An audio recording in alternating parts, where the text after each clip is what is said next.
చదవబడినటువంటి వాక్యం యెహోషువ గ్రంథం 6వ అధ్యాయం 1వ వచనం. ఆ కాలంలో యెహోషువ, మీ అందరికీ తెలుసు, 2 వేగుల వారిని యెరికో పట్టణాన్ని చూసి రమ్మని పంపిస్తాడు. పంపించినప్పుడు రాహాబు అనే వేశ్య వాళ్ళని చేర్చుకుంటుంది.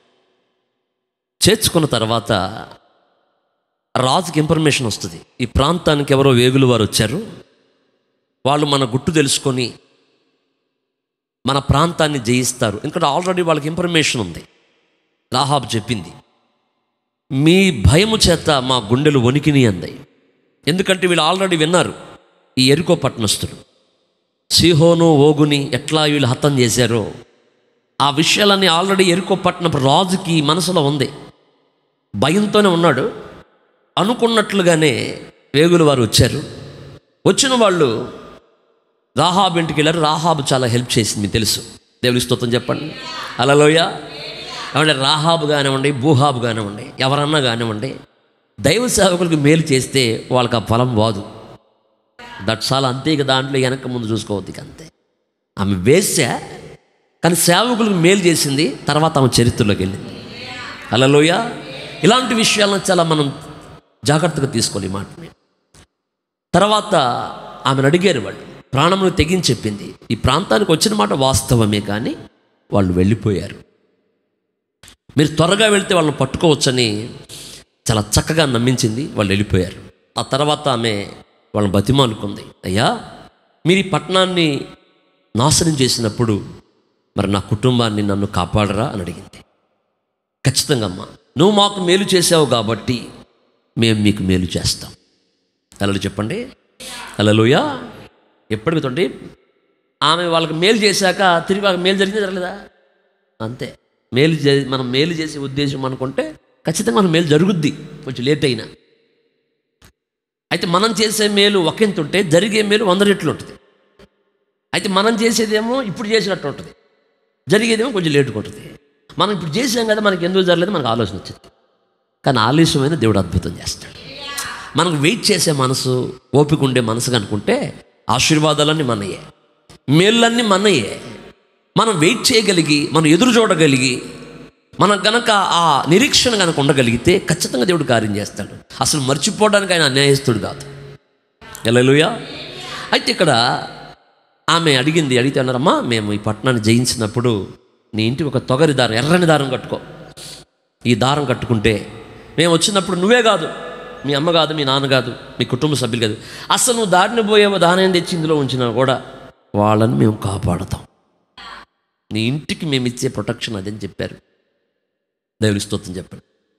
అయితే వేగుల వారు వచ్చారని వెతికినటువంటి ఆ సైనికులకి రాత్రంతా వెతికిన కనబడలా. ఎందుకంటే వీళ్ళు ఇక్కడ ఉన్నారు. ఎక్కడుంటే అక్కడ ఎందుకు కనపడతారు? కనబడరు కదా. అయితే మొత్తానికి ఆ రాజు దగ్గరికి వెళ్ళి మాకు కనపడలేదంటే వాళ్ళ మనసులో భయం ఉంది. మొత్తానికి వీళ్ళు ఇన్ఫర్మేషన్ తెలుసుకొని వెళ్ళిపోయారు. ఎప్పటికైనా వస్తారని చెప్పేసి ఏం చేశాడంటే యెరికో ద్వారాలు మూసేశాడు. మీరు అదే చదివారు అక్కడ. లోపలికి ఒకడు రావద్దు, బయటకు ఒకడు వెళ్ళొద్దు. శత్రువులు రావాలంటే ద్వారం నుంచి రావాలి కదా, ద్వారం మూసేద్దాం. ఇప్పుడు మన కోసం వాక్యాలు తెలిసిన శత్రువు వచ్చేస్తాడు. మన ఇంట్లో కుక్కలు వస్తాయని మనం తలుపు తెస్తామా? మనం తిరగాలని తెస్తాం, కానీ అవి వస్తాయి.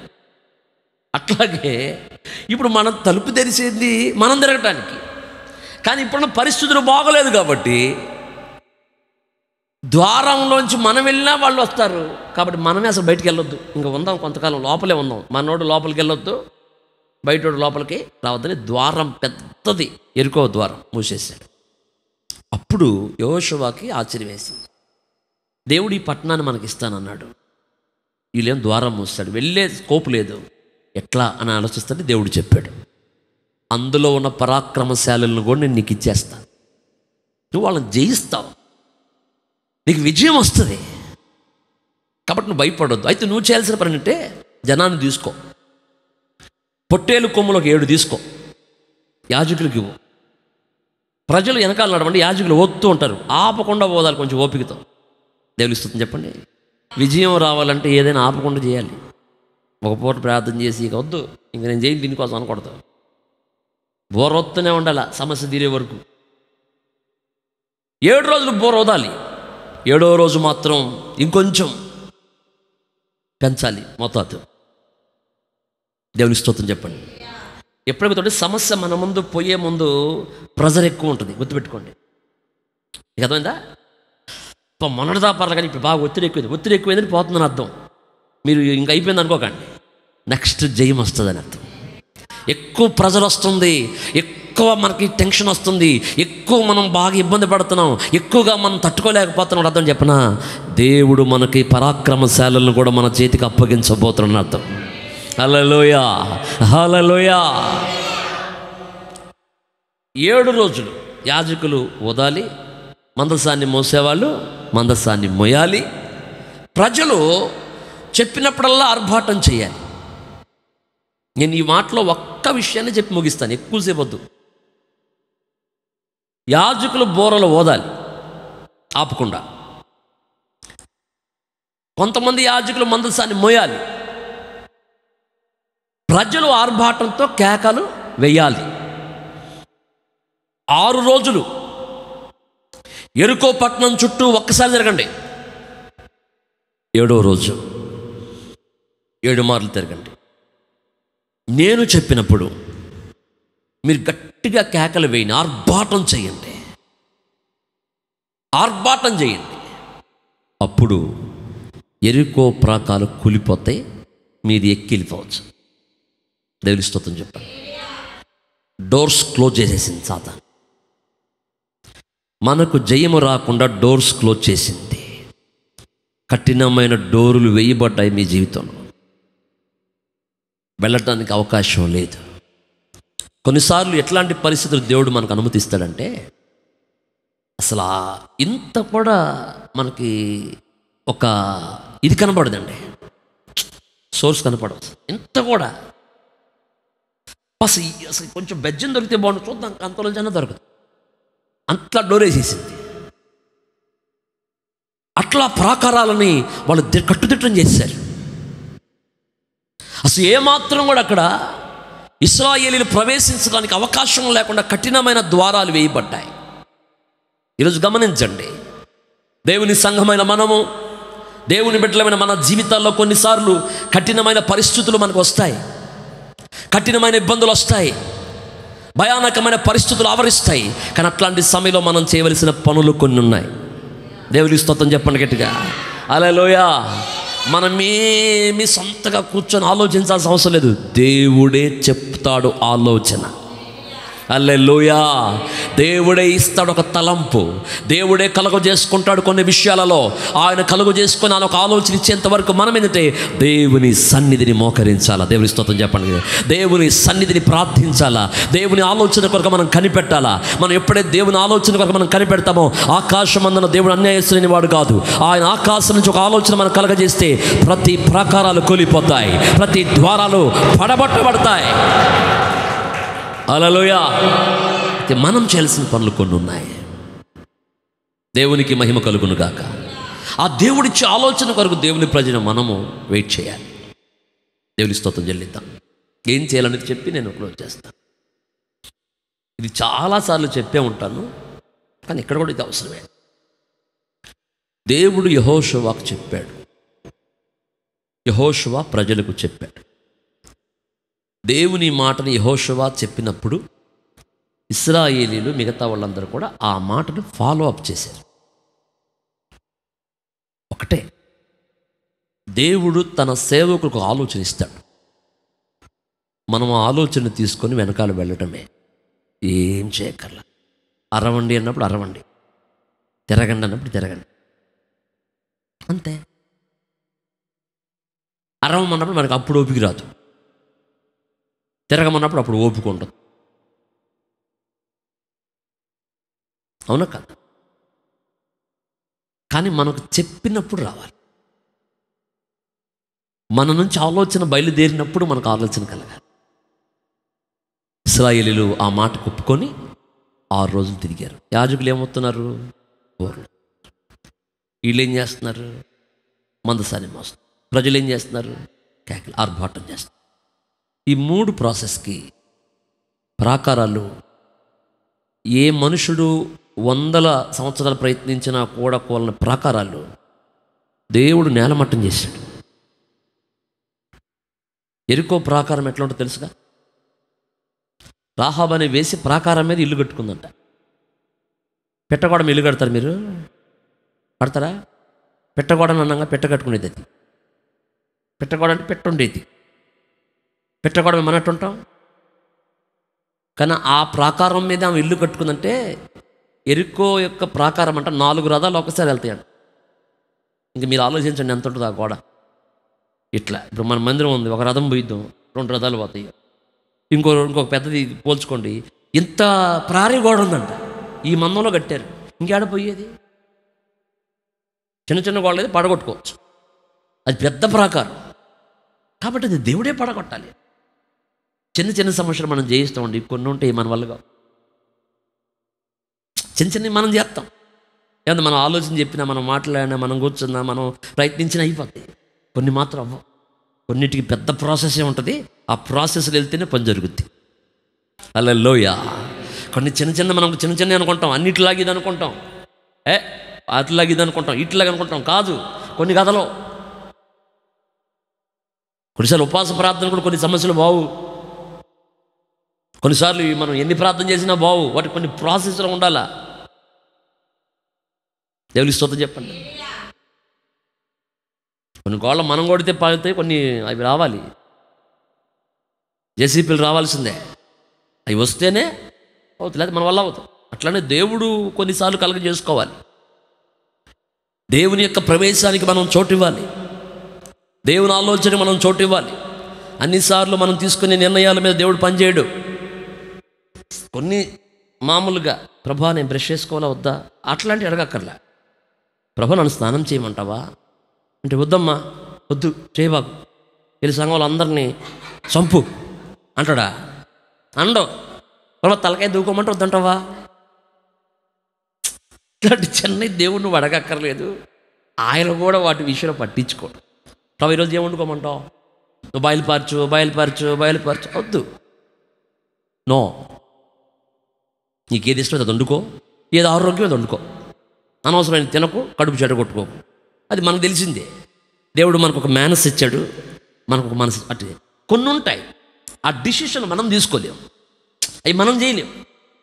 అసలు ఎవరిలోంచి మనకు ఆలోచన అది అది ఆయన కలగజేసుకుంటే కానీ మన మనసు తృప్తి కలగదు. అందుకే చూడండి, కొన్నిసార్లు ఎంతమంది మనకు చెప్తున్న జవాబు మనకు సాటిస్ఫాక్షన్ ఉండదు. అది దేవుడు కలగజేసుకోవాలి.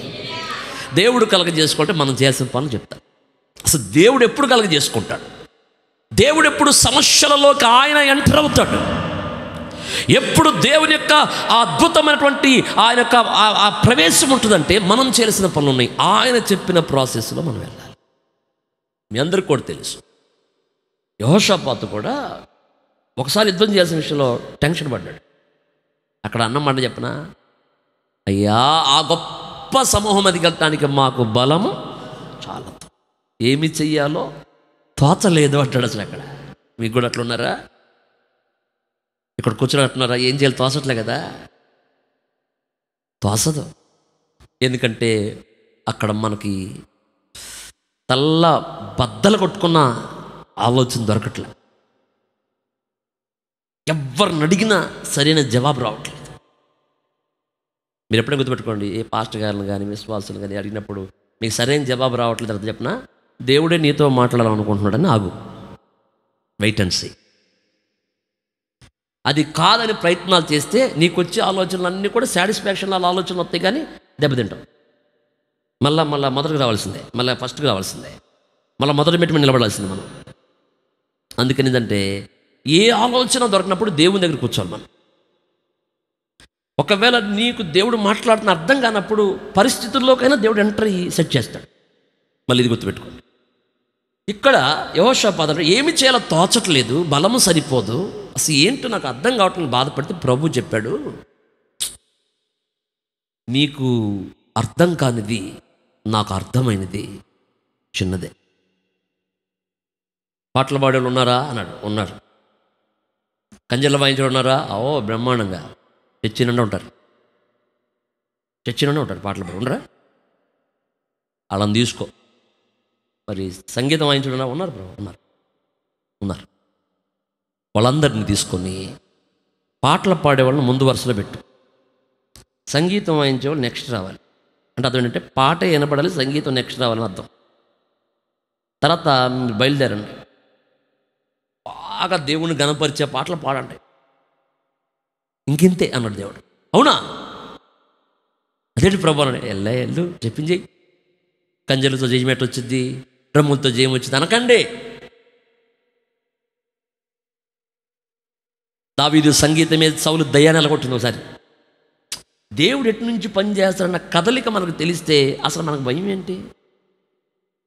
దేవుని కదలికను, దేవుడు పనిచేసే విధానాన్ని మనం గుర్తుపట్టాలి. అది మీకు అర్థమైతే అసలు మీరు అన్నీ తెలిసిన వ్యక్తుల దగ్గర డేర్గా ఉంటారు. నీకు అర్థం కాని రోజున దేశం కానీ దేశం పోయి భాష రాని వ్యక్తి మధ్యలో ఎలా ఉంటాం అలా ఉంటాం. అది ఫస్ట్ మనకు అర్థం కావాల్సిన విషయం. ఇప్పుడు వీళ్ళు పాటలు పాడుతున్నారు, కంజలు వాయిస్తున్నారు. బైబిల్ చెప్తుంది దేవుడు మాటుగాండ్రని పెట్టాడట. ఎవరిని? మాటుగాండ్రని పెట్టి కలవరపరిచి శత్రువుల్ని చంపుకునేలా చేసి మొత్తానికి యెహోషాపాతుకి విజయం ఇచ్చాడు. హల్లెలూయా.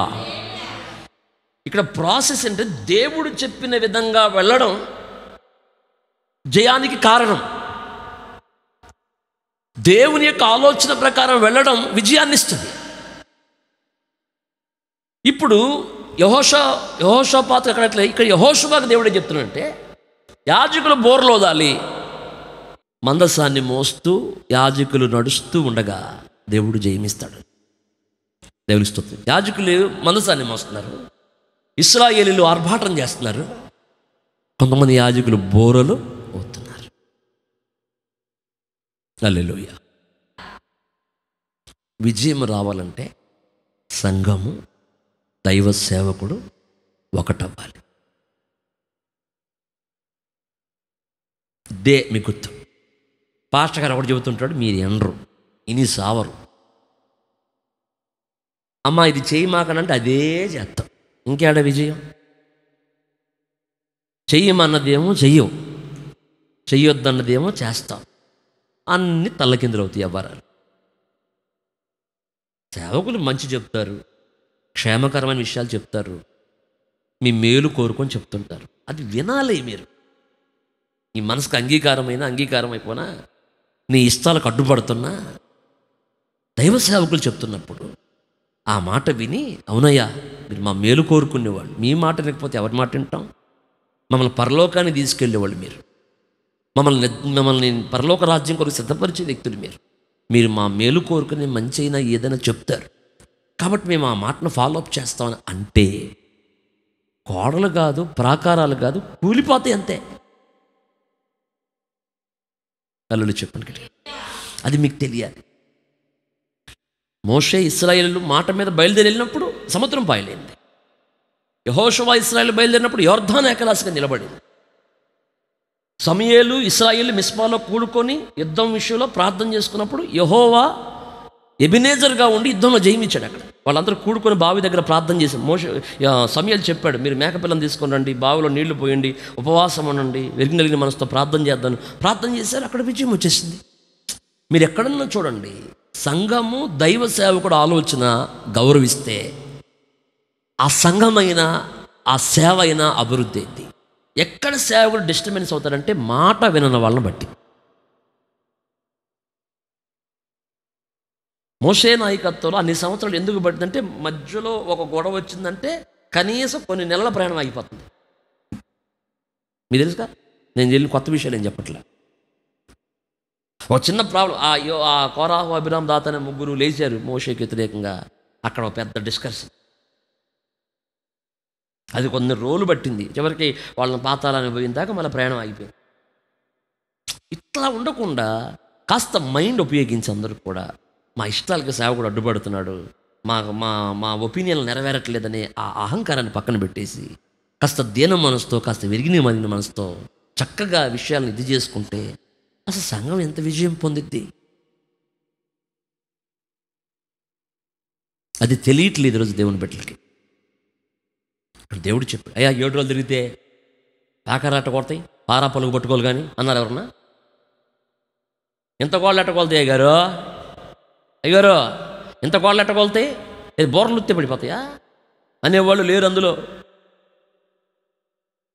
ఏంటి మందసానం పోయాలా? 6 రోజులు వెనుకపట్నం చుట్టూ తిరగాల? కాళ్ళ వెళ్ళు అయ్యి నిలగలమా? నిరసన తట్టుకోగలమా? నాకు ఐబీపీ ఉంది తెలుసా మీకు? నాకు ఓపిక ఉండదు తెలుసా? 5 నిమిషాలు పడిపోతుంటా నేను. అనేవాళ్ళు లేరు. కష్టమో నష్టమో అయ్యగారు చెప్పారు పోదాం అనేవాళ్ళే యెహోషువ దండులో ఉన్నారు. దేవుని స్తోత్రం చెప్పండి. మీకు అర్థమవుతుందండి? ఇలాంటి వ్యతిరేకత కలిగిన వారు లేరు యెహోషువ కాలంలో. అందుకే కనానికి వెంటనే వెళ్ళిపోయారు. వాళ్ళు వ్యతిరేకత బట్టి ఆయన కూడా చివరికి ఆ కొండ మీదకి వెళ్ళి చచ్చిపోవాల్సి వచ్చింది వీళ్ళ వల్ల. అందుకే పాపం ద్వితీయోపదేశ కాండలో ఏమంటే చెప్పినాము, మోషే మీ వల్ల ఆయన నా మీద కోప్పడి, మీ వల్ల నా మీద కోప్పడిన పదాలు ఎక్కువ ఉంటాయి. సరిగా జగదీష్? ఉంటాయి, అక్కడ ఎక్కువ ఉంటాయి. మీ వల్ల ఆయన నా మీద కోప్పడి, మీ వల్ల నా మీద కోప్పడి.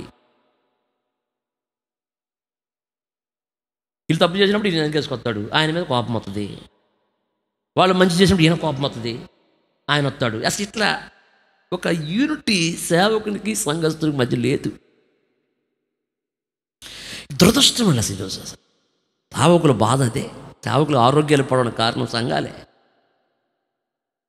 నిజం. కుటుంబాన్ని బట్టి కూడా అంత పెద్ద ఫీల్ అవ్వరు. నిజం అండి. మీరు నమ్మిన నమ్మరు, అవునా కదా? మాట వినరు. వినాలి. మంచిగా సేవకుల మాట మంచి చెప్తారు. కోపం ఉంటుందా, కక్ష ఉంటుంది? ఉండదు కదా. మేలు కోరుకుంటారు కదా. వాళ్ళకి తెలిసినంత ఆలోచన మనకు తెలియదని విశ్వాసం అనుకుంటే ఎంత బాగుంటుంది. సేవకులు తెలిసినంత మాకు తెలియదులే అనుకుంటే ఎంత బాగుంటుంది. అట్లా అనుకోరు. పాస్టర్ గారికి తెలియదు కూడా నాకు తెలుసు అని మీరు అనుకుంటారు. ఇలా అనుకున్నప్పుడు ఏమవుద్దంటే సంఘాలు డిస్టర్బ్ అవుతాయి, ప్రయాణం ఆగుద్ది, భక్తి తగ్గుద్ది. ఈ సమస్యల పరిష్కారాలకే ఇక వాక్యం అన్నీ మానేసి పాస్టర్ గారు పెద్దరాయుడు అవతారం ఎత్తాలి. అప్పుడు అవునా కాదా? పెద్దరాయుడు అవతారం ఎత్తి ప్రవేశపెట్టిన పాపిని అని ఇవన్నీ చేసుకొని ఇవన్నీ సెట్ చేసుకున్న తర్వాత మళ్ళీ ఏంది ఇది అది తెలియక అడుగుతున్నాను. బాధపడేమని దేవుడు పర్మిషన్ ఇస్తే బాగుండు. దుడ్డు కర్ర తీసుకుని బాధపడే దొరికిన వాళ్ళు దొరికినట్టు దేవుడు నాకు చెప్తే బాగుండు. మామూలు గొడు కదా అసలు. ప్రభు పర్మిషన్ ఇవ్వక ఆగుతున్నారు, కానీ పర్మిషన్ ఇస్తే మామూలుగా ఉండేది కదా. ఒక్కొక్కరికి బతిమాలుకోండి అని చెప్పాడు కాబట్టి బతిమాలుకోండి. పౌలంత గొప్ప సేవకుడు, ప్రత్యక్షత తెలియని వాడు కూడా క్రీస్తుని బట్టి మిమ్మల్ని బతిమాలుకొంచుందన్నాడు. కాబట్టి ఈరోజు పిల్లరా, జయం అనేది ఎప్పుడు వస్తుందంటే సంఘము సేవకులు ఒకటి అవ్వాలి. దైవ సేవకులు సంఘము ఒకటయ్యి ఒక మాట మీద ఉండి చేద్దాం. దేవుని స్తోత్రం చెప్పు. మీటింగ్ పెడదామని అనుకోండి. ఇప్పుడు ఎందుకు మీటింగ్ పాస్టర్ గారు? పని లేదా పాస్టర్ గారు? 14 మీటింగ్లు అంటాడు, ప్రకటన చేస్తారు. ఇప్పుడు కానుకల కోసం ఎక్కడి నుంచి తేవాలా? కలలు చెప్పు. ఇవ్వకపోయినా ఇచ్చినంత మాట చెబితే వాళ్ళు ముందుకెళ్తారు. పాస్టర్ గారు సర్దుబాటు చేసే నాకు శక్తి లేదులే కానీ ప్రార్థన చేస్తాం కానివ్వండి అనాలా? ఎవరిని? 14 మీటింగ్లు ఏందంటే కోటాలు ఏంటండి? ఇది కదండి డిస్క్రెట్ అంటే. ఇట్లా ఉండకండి దయచేసి. మనందరం కూడా ఎలా ఉండాలంటే ఒక మంచి సైనికుల్లా మారాలి. ఆమేన్, హల్లెలూయా. నిజం. అట్లా మారినప్పుడు ఏం జరుగుద్దయ్యా అంటే విజయం వస్తుంది. దేవునికి స్తోత్రం చెప్పగలిగా. ఇప్పటివరకు నేను ప్రతి మీటింగ్ కూడా కేవలం విశ్వాసంతో పెట్టిన మీటింగ్లే. ప్రతిదీ విజయవంతంగా దేవుడు ముగించాడు. హల్లెలూయా. అంటే ఎప్పుడైనా గుర్తుపెట్టుకోండి, సేవకుడు సంఘము ఒకటవ్వాలి. ఆ ఒకటై దేవుని యొక్క మాటకు లోబడాల. ప్రపంచం కూడా దాని ముందు నిలబడదు. ఈ సంఘము ఎదుట పాతాళలోక ద్వారములు సైతము నిలవజాలవు. అది వర్షం బైబిల్ చెప్తున్న మాట. అది ఈ బండ మీద నా సంఘాన్ని కడతాను, పాతాళలోక ద్వారాలు నిలబడమంటే అర్థం ఏంటి? ఎరుకోగోళ్ళ పెద్ద లెక్క. సంఘం సేవకుడు ఒకటైతే సంఘము సేవకుడు కలిసి దేవుని ఆరాధిస్తూ, దేవుని పని చేస్తూ, దేవుని కార్యక్రమాల్లో ఏక మనసు కలిగి, ఏకాభిప్రాయం కలిగి ముందుకెళ్ళటం కదా సంఘ సేవ అంటే. అంతకు మించి ఇంకేదన్నా ఉందండి? అలా ఎప్పుడైతే సంఘం వెళ్తుందో అప్పుడు పరిస్థితులు తల్లకిందులుగా మార్చబడతాయి. నిజం. ఈ మాట మీరు జీవితాల్లో నోట్ చేసి పెట్టుకోండి. ఎవరైతే దైవ సేవకుల మాటకు విరోధంగా, ఎవరైతే మాట వెనుక ముందుకు వెళుతూ వాళ్ళు ఇష్టానుసారంగా ఉంటారో వాళ్ళకు అసలు జయమే రాదు. మీరు కావాలంటే రాసి పెట్టుకోండి ఈ మాటనంతే, అస్సలు రాదు. నా సేవ కొద్దిపాటి అనుభవంలో చెప్తున్నాను, నేను చూసింది కూడా చెప్తున్నాను ఈ మాట. దేవుని స్తోత్రం చెల్లిద్దాం. ఎప్పుడైతే ఒక లోబడి ముందుకు ప్రయాణం చేస్తామో అప్పుడు విజయం కలుగుతుంది. సేవకులు బోర్లు ఓదాలి, కొందరు భారాన్ని మొయ్యాలి, కొంతమంది ఆర్భాటం చేయాలి. అందరు గుర్తుపెట్టుకోండి, వాక్యం ప్రకటిస్తూ, ఆరాధిస్తూ, ప్రార్థిస్తూ సంఘం ఉంటే ప్రాకారాలు కూలిపోతాయి. ఒకటి మనందరం కలిసి సేవకులు బోర్లో ఓదాలి. బోర్లో ఓదడం అర్థం ఏంటి?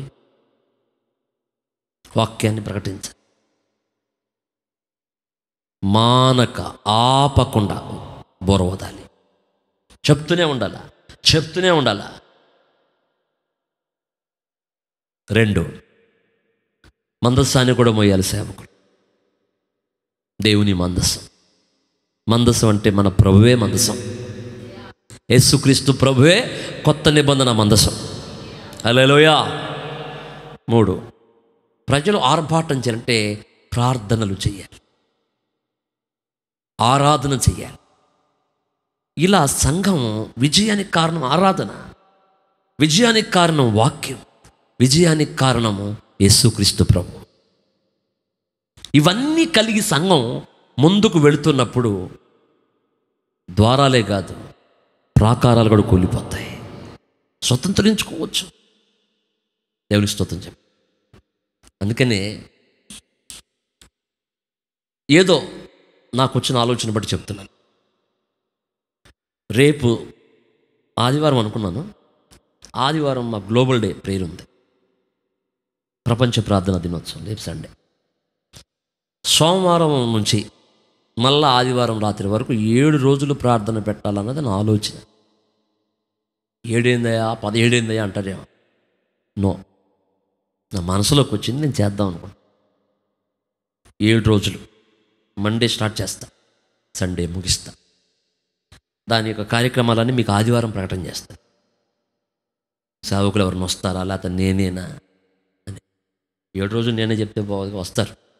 మధ్యలో మోషయ్య గారు, సుధీర్ అని అట్లా ఎవరైనా సేవకులను పిలుస్తాను. ఖాళీ ఉన్న సేవకులు కాలంటే వస్తారు. మ్యాక్సిమం 90% నేనే చెప్పాలనుకుంటున్నాను. నేనైతే నడిపించాను. నేనే అంటే నేను కాదు, నా ప్రభు నన్ను వాడుకోవాలనుకుంటున్నాను. మంచి ఆరాధన, దేవుడు ఏం చెప్పాడు అది చేద్దాం. పరిస్థితుల మీద ప్రభువే విజయమిస్తాడు. హల్లెలూయా. ఖచ్చితంగా 7 days ప్రేయర్స్.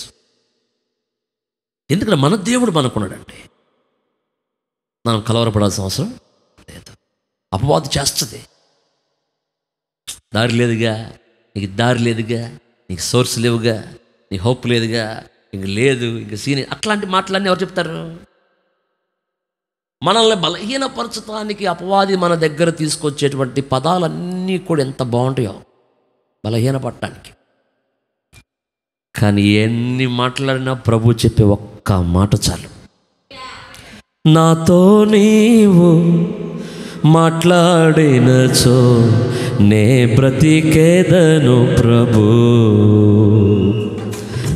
నాతో నీవు మాట్లాడినచో నే బ్రతికేదను ప్రభు.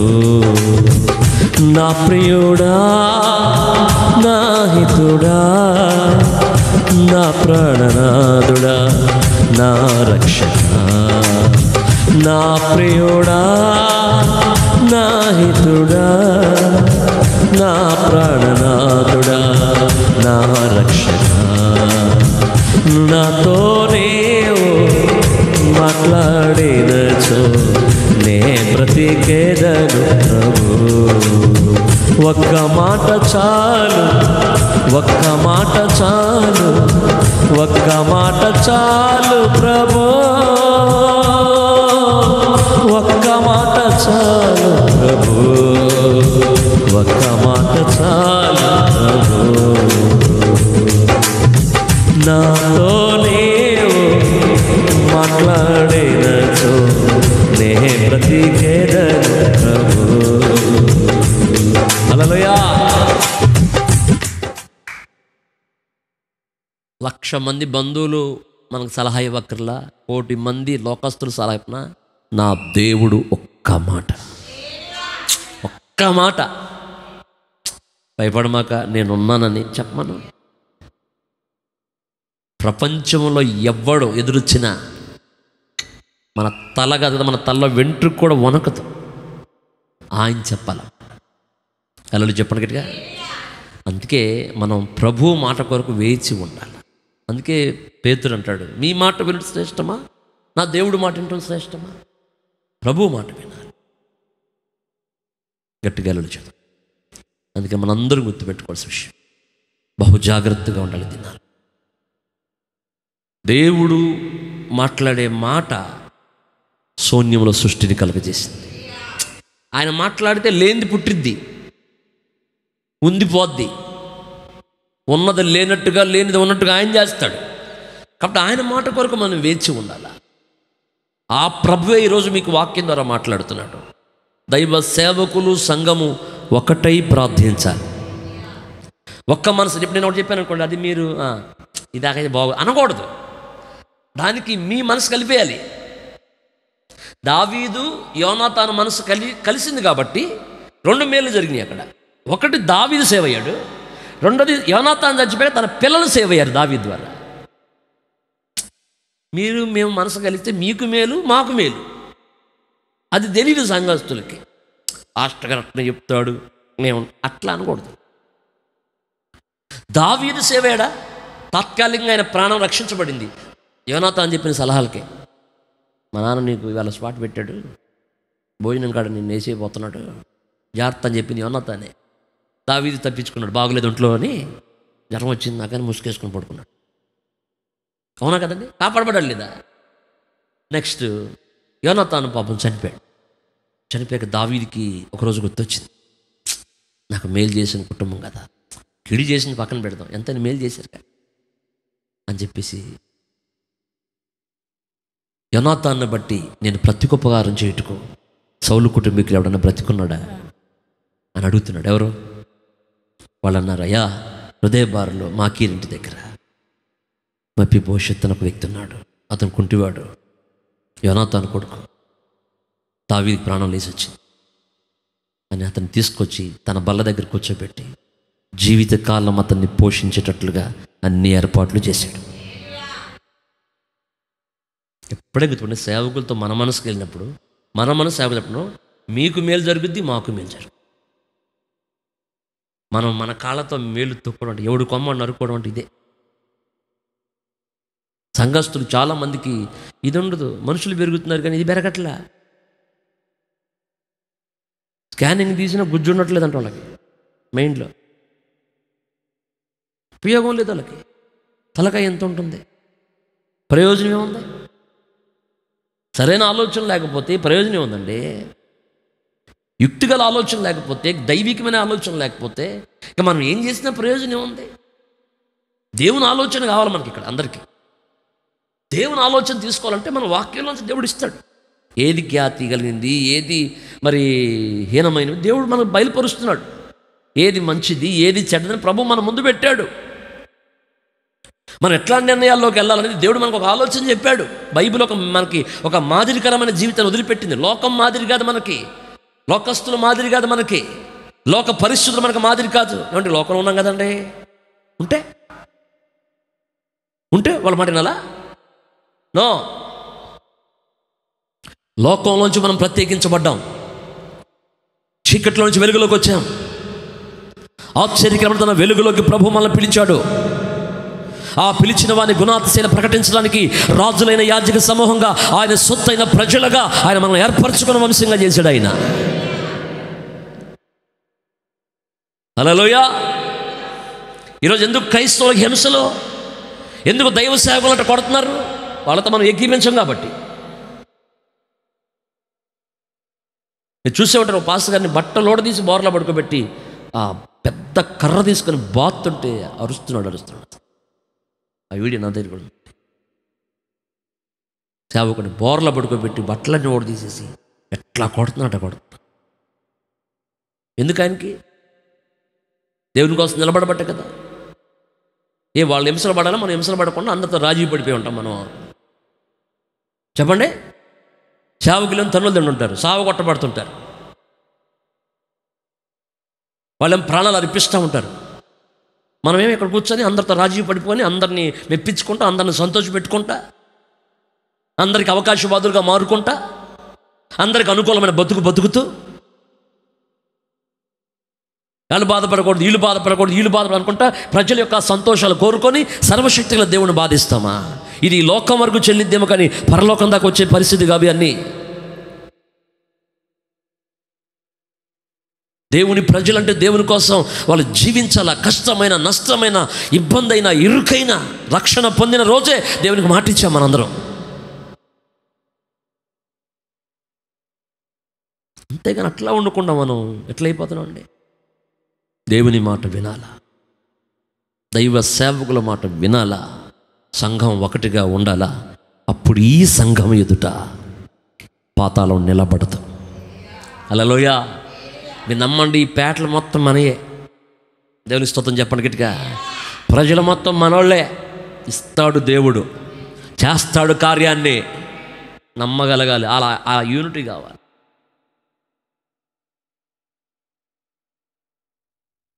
అందుకే దేవుడు ఇర్మీయాతో చెప్తూ ఆ రేఖాబీలు సంగతి కూడా ఎందుకు మాట్లాడాడు? అలా పితరుడు ఒక మాట చెప్తే నేటికి వాళ్ళు ఆ మాట మీద ఉన్నారు. మీరు ఉన్నట్లేదు. నేను పెందరకాయలు లేచి మాట్లాడాను మీతో, మీరు అనలేదు అన్నాడు కదా ఇర్మీయా గ్రంథంలో.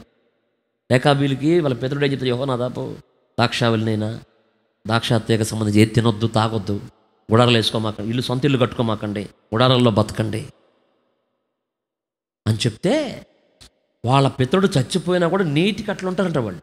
అప్పుడు దేవుడు అంటాడు, ఇర్మీయా పెందరకాయలు లేచెల్లి మరి దేవాలయంలోకి వాళ్ళని రేఖాబీలను పిలిచి ద్రాక్షరసం తాపించి వాళ్ళ చేత వాళ్ళ ముందు పెట్టు గ్లాసు.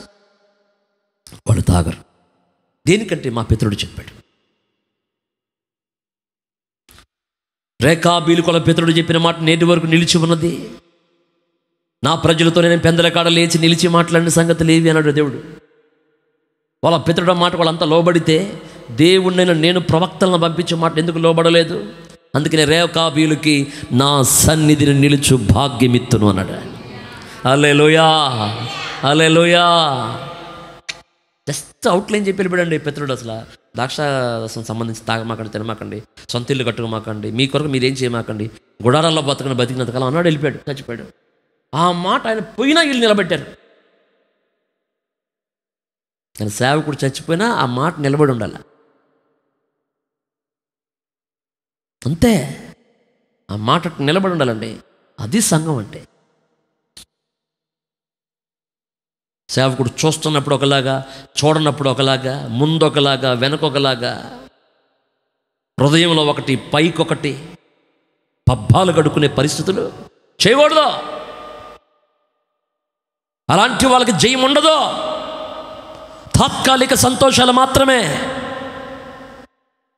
శాశ్వతమైన ఆనందాన్ని పొందాలంటే మనం లోబడి మాట విని జీవించు వారమగుదుముగాక.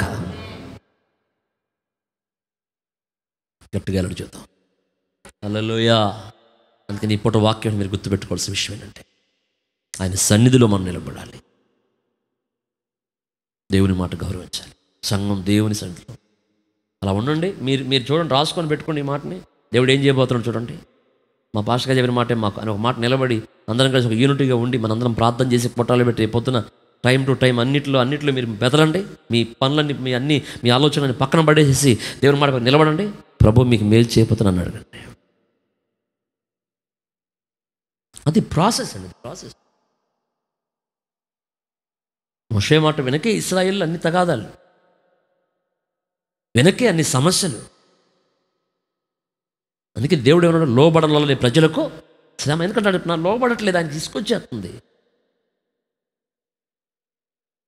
దేవుని ప్రజలని మనం లోబడాలి. కొరకడానికి కొయ్యలాగా ఉండొద్దు. ఇంకా పాస్టర్ గారు ఇంకా ఈ చెప్పలేములే సీత గారికి, ఇంకా మన వల్ల కాదు అనుకోకూడదు. చెప్పలేములే ఉదయ్ గడికి ఏం చెబుతాం, వాడికి వాడి మాట అంటే మొండోడు, వాడికి చెప్పేది ఏంది లేక వదిలే, వాడికి చెప్పడం కంటే మన నోరు మూసుకుని బెటర్ అనుకోకూడదురా. నిజం. ఇంకేంది భారతి గారు చెప్పేది, ఇక ఆమె ఎన్ని చెప్పినా కూడా అనుకున్నదే నెరవేర్చుకోవడానికి ఎన్ని ప్రార్థనలైనా చేసుకుంటుంది. ఇంకేంది లేక ఆమె చెప్పేది ఏంది పోన్లేక మనకి ఎందుకు వచ్చినా కూడా ప్రభువే చూసుకుంటాడు అని వదిలిపడేసే స్థాయిలో రాకూడదు. హల్లెలూయా.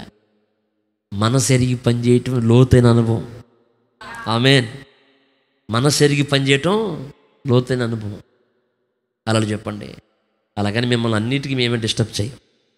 మీ పరిస్థితులు మేము గౌరవిస్తాం, మీ అవసరాలను మేము గౌరవిస్తాం. అది అవసరమైతే ఒప్పుకుంటారు. అది అవసరము, ఇంపార్టెంటు, ఎమర్జెన్సీ, చాలా ఇక అది ప్రాణాలు పోతున్నాయి, ఇక ఇది చాలా ఇబ్బంది అంటే మేము చాలా ఇంకా మేమే సహకారులుగా ఉంటాం మీకు. కానీ కొన్నిటిని మేము రాజీ పడలేం, కొన్నిటిని ఒప్పుకోలేం, కొన్నిటిని సహించలేం. అప్పుడు మేము శత్రువులు అవుతాం మీకు. అప్పుడు శత్రువులు అయిపోతాం. అప్పుడు దాకా కనపడ్డ పాస్టర్ అప్పుడు వేరేలా కనపడతాడు. నేను నా పాలిటి దెయ్యంలా కొన్నాడు సేవ. మన ఇష్టానికి అడ్డుపడ్డా సేవ కూడా దెయ్యం అయిపోతాడు. అవునా కదా శివా? మన ఇష్టానికి అడ్డుపడితే సేవ కూడా ఇక అమ్మో ఎందుకు చేరని చర్చిలో నాకు అర్థం కాదు. శుభ్రంగా అసలు ఆర్జిఎం గుడిలోకి వెళ్ళినా కూడా ఎంత బాగుంటుంది. పితా పుత్ర పవిత్రాత్మ ఓ మా జేసువా, మేము ఎట్టి వెళ్ళినా నువ్వు తోడుండు, నువ్వేమి మాట్లాడవని నాకు తెలుసు. ఇది కాదు భక్తి. సజీవుడైన దేవుడు సంచరిస్తూ తన కన్నులతో సమస్తమును చూచుచున్న పని. దేవుడి స్తోత్రం చెప్పండి గట్టిగా. ఓకేనా? అందరికీ అర్థమైంది అనుకుంటున్న వాక్యం. కాబట్టి ఈ రోజు నుంచి మనకు జయం రావాలంటే ఆమేన్, మనందరం చేసిన ప్రయత్న ఒక మాట మీద వెళ్దాం, ఒక మాట మీద వెళ్దాం అంతే. వెళ్తే విజయం మిమ్మల్ని నన్ను ఆవరిస్తుంది. ఇంక మనకి తిరిగేలేదు, ఇక భయపడాల్సిన అవసరం లేదు. ఇక మనకి నో టెన్షన్, నో ఫియర్. ప్రభువే మనతో ఉండి నడిపిస్తాడంతే. హల్లెలూయా. భయపడాల్సిన అవసరమే లేదు ఇక మనకు, అంతే. మన యోర్దాను ఎదురొచ్చినా పాటగా, యోర్దాను ఎదురైనా ఎర్ర సంద్రము పొంగి పొర్లినా భయము లేదు, జయము మనదే, విజయ గీతము పాడేదము. కాబట్టి అందరు గుర్తుపెట్టుకోండి, ఈరోజు నుంచి ఒక యూనిట్కి వెళతాం, ఒక ఐక్యతతో ముందుకెళ్తాం. బైబిల్లోని సమాధాన బంధము చేత ఆత్మ కలిగించు. ఆత్మ ఐక్యత కలిగిస్తాడు. దైవ సేవకుల్లో ఉన్న ఆత్మ మీలో కూడా ఉంటుంది. కాబట్టి ఈ ఆత్మ చెప్పే మాట ఆత్మ కూడా ఓకే అంటది. ఇక్కడ చెప్తుంటాడు ఓకే అంటలేదంటే ఇక ఆత్మ ఏంటి? అది ఆత్మ. ఇది ఏమాత్మది? ఏమాత్మది? ఆత్మగా సేవకుల్లోంచి మంచి ప్రజెన్స్తో ఒక మాట చెప్తున్నప్పుడు నీ లోపల ఉన్న ఆత్మ ఒప్పుకోవట్లేదంటే అది ఏ ఆత్మది? అది దురాత్మది. అందుకని ఆత్మను మనం వెళ్ళగొట్టుకోవాలి. సంఘంలో మంచిగా ఆరాధన. ఎందుకంటే ఏమన్నా టైం ఎక్కడ ఉందని ఇంకా సమయం లేదు. ప్రభు వస్తున్నాడు.